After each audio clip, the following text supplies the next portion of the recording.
On a cold, wind-shaken evening in a small rural town, a widowed mother named Clara hurried down the cracked sidewalk with her 10-year-old daughter, Lily.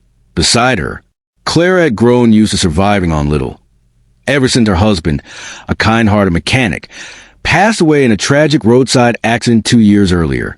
She had become both mother and father in one fragile frame, working double shifts at a diner while protecting Lily from the hardness of the world. That night, the two were returned from the grocery store, their bags filled with only essentials, bread, milk, and a few apples. But despite their quiet strides, an unsettling feeling lingered in the air. Clara noticed 3 teenage boys across the street. Boys known in town for picking fights and stirring trouble for fun. She kept her head down, hoping they would ignore her, but fate wasn't so gentle. The boys exchanged cruel smirks, nudged each other, and started walking toward her with swaggering confidence. Lily instinctively tightened her grip on her mother's sleeve, sensing danger before Clara even had the courage to admit it. The street, once busy, had fallen eerily silent. Clara could feel her heartbeat thumping painfully in her chest, realizing too late that the night was about to take a darker turn than she had ever imagined. The bullies approached with loud, mocking laughter, circling Clara and Lily like predators cornering prey.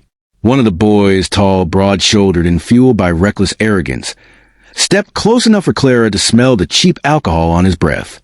He demanded money, swearing loudly and accusing Clara of looking down on them, as if her simple presence offended them. Clara, trembling but trying to stand firm for Lily's sake, politely told them she had nothing to give. Her refusal triggered their anger. With a sudden shove, they knocked the grocery bag from her hand, spilling apples across the pavement. Lily cried out, kneeling to gather them, but another boy snatched her wrist and pushed her back. Clara rushed to shield her daughter, pleading with the teens to stop. Their eyes, filled with cruel delight, only grew colder. One slapped the grocery bag aside again. Another mocked Clara for being a widow, saying she had no one to protect her.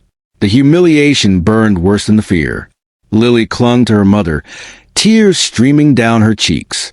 Clara tried to pull her daughter behind her, but the bullies closed in, shouting insults, laughing, and feeding off each other's cruelty. As the situation spiraled, Clara felt a terrifying truth settle in her stomach. They weren't simply trying to scare her.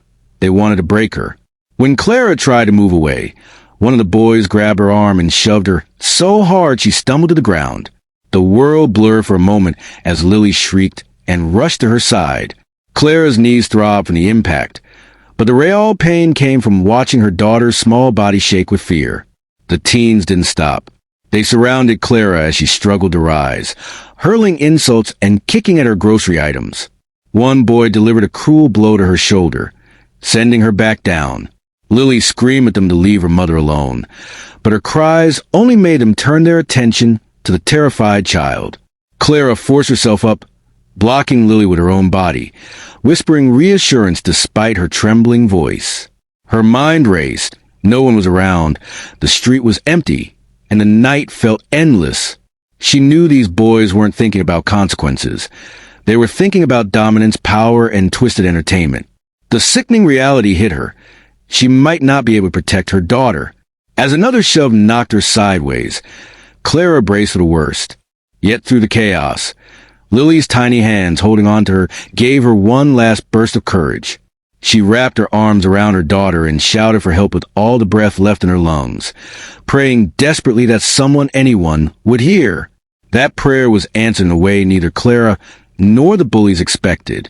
At the far end of the street, a deep, commanding voice cut through the night. "Hey! Get away from them, now!" All turned to see a tall, battle-hardened man approach with steady, controlled steps.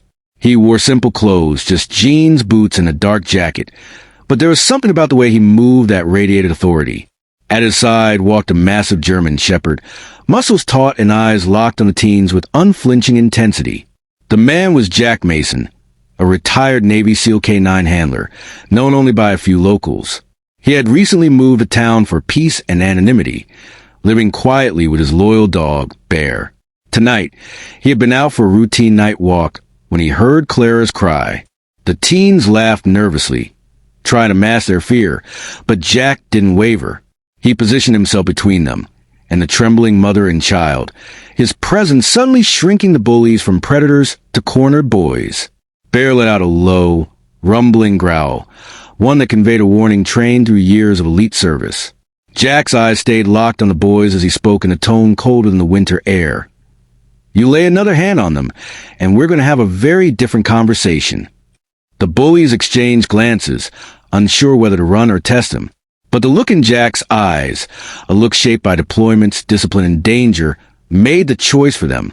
The boys tried to puff up their chests and act unbothered, but the tension in their voices betrayed them. One mumbled a weak insult, another stepped back entirely, while the third kept glancing nervously at Bear, whose bare teeth showed he was ready to act on Jack's command without hesitation. Jack didn't raise his voice, didn't move aggressively. He didn't need to. His control over the situation was absolute. He gave them one final warning, sharp enough to cut through their bravado. "Walk away. Right now." Bear barked once, loud and explosive like a gunshot in the quiet street. That was all it took. The bullies flinched, stumbled over each other, and fled down the street, their earlier cruelty replaced with frantic scrambling. Jack stared after them to ensure they were gone before he relaxed his posture. Clara, shaken and breathless, held Lily close, tears flowing freely now that the danger had passed. Jack approached slowly, lowering to one knee so he wouldn't seem intimidating. He asked if they were hurt, his voice suddenly gentle, so different from the iron tone he used moments before. Bear softly nudged Lily's hand with his nose, earning the slightest, trembling smile from the little girl. Clara tried to thank Jack, but emotion strangled her words. He simply nodded, helping her pick up the scattered groceries and offering to walk them home. For the first time that night, Clara felt a fragile sense of safety return. As they walked, Jack remained alert, scanning shadows out of instinct, while Bear trotted protectively beside Lily, who clung to his fur like a lifeline. Clara recounted the harassment the teens had caused in the past, explaining how most townspeople avoided confronting him out of fear. Jack listened quietly, his jaw tightening with each detail. When they reached Clara's small, weathered home, he insisted on making sure the yard and porch were clear before letting them inside. Lily hugged Bear tightly and whispered a soft thank you, to which the trained K-9 responded by resting his head against her shoulder. Clara, still overwhelmed, finally gathered the courage to meet Jack's eyes.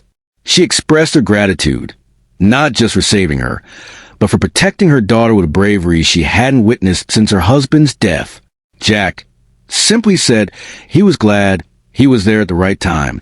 Before leaving, he promised to speak with local authorities and make sure those teens faced consequences. More importantly, he told Clara she wasn't alone, not anymore. And as Jack and Bear disappeared into the night, Clara felt something she had not felt in years. Hope. Hope that kindness, strength, and courage still existed in the world, and that perhaps fate had brought two protectors into her life just when she needed them most.